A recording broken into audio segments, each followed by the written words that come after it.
अज़ीज़ान गिरामी, सूरह यासीन अल्हम्दुलिल्लाह इख्तिताम को पहुँची। हम सूरह साफ़ात शुरू करते हैं। ये सूरत मक्की सूरत है। बिस्मिल्लाहिर्रहमानिर्रहीम।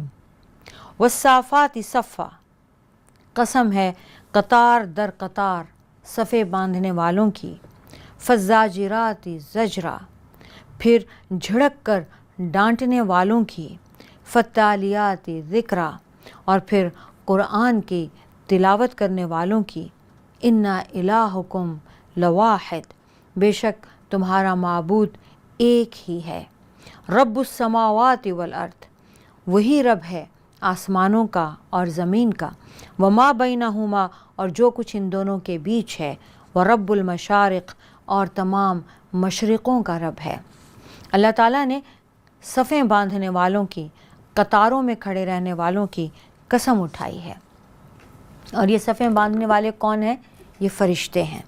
आप सल्लल्लाहु अलैहि वसल्लम ने फरमाया कि हमें लोगों पर, बाकी जितने इंसान और अम्बिया आए, उन पर आप सल्लल्लाहु अलैहि वसल्लम को और बाकी कौमों पर मुसलमानों को फ़जीलत दी गई है 3 चीज़ों की। हमारी सफ़ों को फ़रिश्तों की सफ़ों की तरह बनाया गया है। हमारे लिए सारी ज़मीन को मस्जिद बना दिया गया है। और अगर हम पानी न पाएँ तो इस मिट्टी को हमारे लिए पाक करने का ज़रिया बनाया गया है। अज़ीज़ान गिरामी, फ़रिश्ते जब सफ़ बनाते हैं तो ऐसी सफ़ होती है कि बीच में कोई जगह, कोई गुंजाइश नहीं होती। सहाबा ने पूछा आप सल्लल्लाहु अलैहि वसल्लम से, वस्साफ़ाति सफ़ा, अल्लाह ताला ने कसम उठाई है इनकी सफ़ों की, कतारों में खड़े होने की। तो या रसूल अल्लाह, ये कैसे अपने रब के पास सफ़ें बनाते हैं? तो आप सल्लल्लाहु अलैहि वसल्लम ने फरमाया, वो पहले अगली सफ़ों को पूरा करते हैं और वो सफ़ को सीसा पिलाई हुई दीवार की तरह बनाते हैं, बिल्कुल एक दूसरे के साथ जुड़े हुए होते हैं। इसके फ़ज़्ज़ाजिराति ज़जरा, और फिर डांटने वालों और झिड़कने वालों के लिए फरमाया गया कि ये फ़रिश्ते वो हैं जो बादलों को डांटते हैं। और उन्होंने फ़त्तालियाति ज़िक्रा के मानी ये बयान किए हैं कि ये भी फ़रिश्ते हैं जो कुरान मजीद की ख़ुद भी तिलावत करते हैं और लोगों के पास तिलावत के लिए लाते हैं। अल्लाह ताला ने हम लोगों को, हम मुसलमानों को अल्हम्दुलिल्लाह जो फ़जीलत अता फ़रमाई, जो 3 चीज़ें बताई हैं, और उसकी दूसरी चीज़ मस्जिद, जो हम कहीं पर भी सजदा कर सकते हैं, इस पर भी हम पहले तफसील से बात कर चुके हैं। और तीसरी चीज़ है तयम्मुम। अल्लाह ताला ने ये भी फ़जीलत सिर्फ़ आप सल्लल्लाहु अलैहि वसल्लम के सदक़े हम सब को दी है। और सच पूछिए तो ये सैयदा आयशा, ये उम्मुल मोमिनीन के सदक़े पूरी कौम पे अल्लाह ताला के करम और रहमत की बारिश हुई। और वो ये है कि हमारे लिए मिट्टी को भी पाक कर दिया गया, जो आप सल्लल्लाहु अलैहि वसल्लम से पहले किसी कौम पर यह इनायत नहीं हुई थी कि अगर हमें पानी ना मिले, हम पानी ना पाएँ, तो हम अपने आप को मिट्टी के ज़रिए पाक कर लें। इन्ना यकीनन ज़य्यना समा, हमने आसमान को सजा दिया है, आसमान को संवार दिया है। ज़य्यना समा दुनिया, दुनिया के आसमान को बिज़ीनतिनिल कवाकिब, सितारों से, हमने इस दुनिया के आसमान को सितारों से सजा दिया है। व हिफ़्ज़न, और इसकी हिफाजत के लिए, मिन कुल्ली शैतान मारिद, हर सरकश शैतान से इसकी हिफाजत के लिए।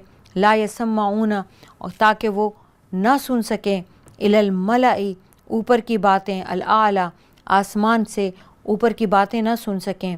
वयुक़ज़फ़ूना मिन कुल्ली जानिब, और हर तरफ से इन पर शहाब साक़िब फेंके जाते हैं। दुखूरम वलहुम अज़ाबुम वासिब, उन्हें भगाने के लिए और उनके लिए दायमी अज़ाब भी रखा है। इल्ला, सिवाय मन ख़तिफ़ल ख़तफ़ता, जो कुछ एक आध बात उचक लेता है, फ़अतबअहु शिहाबुन साक़िब, तो फिर उसको एक शिहाब साक़िब, एक चमकता हुआ सितारा उसके पीछे लग जाता है। अल्लाह ताला ने आसमान दुनिया को, अल्लाह ताला ने 7 आसमान बनाए हैं। आसमान दुनिया वो है जो हमें ज़मीन वालों को नज़र आता है। इसको अल्लाह ताला ने तारों से सजा रखा है, चिरागों की तरह वो तारे चमकते हैं। अल्लाह ने उसको हसीन बना दिया है। आसमान जो है, जब उस पर तारे लगे हों, बहुत खूबसूरत लगता है, सजा दिया है। اور پھر انہی تاروں کو شیطانوں کو مارنے کے لیے بھی استعمال کیا ہے۔ وہ شیطانوں کو مارنے کا آلہ بھی ہیں، اور ان کے لیے دہکتے جہنم کا عذاب بھی ان کے لیے تیار کر رکھا ہے شیطانوں کے لیے۔ شیطان جو ہیں، ملائے اعلیٰ جو ہوتے ہیں وہ فرشتوں کو کہا جاتا ہے۔ شیطان کیا کرتے ہیں، وہ جا کر ان فرشتوں کی گفتگو سننا چاہتے ہیں۔ اس سے پہلے شیطانوں کو آسمان پر جا کر بات چیت سننے سے نہیں روکا گیا تھا، لیکن اللہ تعالیٰ نے جب انہیں روک دیا تو اس کے بعد جب بھی وہ کوئی بات سننے جاتے ہیں تو ان پر ستارے آگ پھینک دیتے ہیں اور ان کا پیچھا کرتے ہیں، ان کو مارتے ہیں۔ فرشتے کیا بات چیت کر رہے ہوتے ہیں، ملائے اعلیٰ میں کیا گفتگو ہو رہی ہوتی ہے؟ جب وحی آتی تھی، جب آپ صلی اللہ علیہ وآلہ وسلم کے پاس وحی آتی تھی تو جبریل امین عرش پر جا کر وحی دینے کے بعد، وحی لانے سے پہلے، وحی لے جانے کے بعد جو گفتگو کرتے تھے، پھر وہ فرشتے آپس میں بات کرتے تھے، تو شیطان اس میں سے ایک آدھ چیز پک کرتا تھا، اسے اچک لیتا تھا، ایک آدھ چیز سنتا تھا، یعنی وہ آدھی چیز اس کے کانوں میں پڑی، یہاں اسے ستاروں نے مار کے بھگا دیا، یا کسی نے اس پر آگ کا گولا پھینک دیا، اس کو جلا دیا، اور ابھی جہنم اس کے لیے اس بات کے لیے تیار بھی ہے، اس کو سزا بھی ملے گی۔ لیکن ہوتا کیا ہے، پھر وہ شیاطین وہ جو ایک آدھی سنتے ہیں، پھر وہ اس دنیا کے نجومیوں کے کانوں میں لا کے وہ ڈال دیتے ہیں، وہ ایک آدھی بات کے ساتھ 100 اور جھوٹ ملا کر وہ لوگوں کو پھر بیوقوف بناتے ہیں۔ عزیزان گرامی، چھوٹی سی بریک ہے، اس کے بعد یہیں سے شروع کریں گے، کہیں مت جائیے گا۔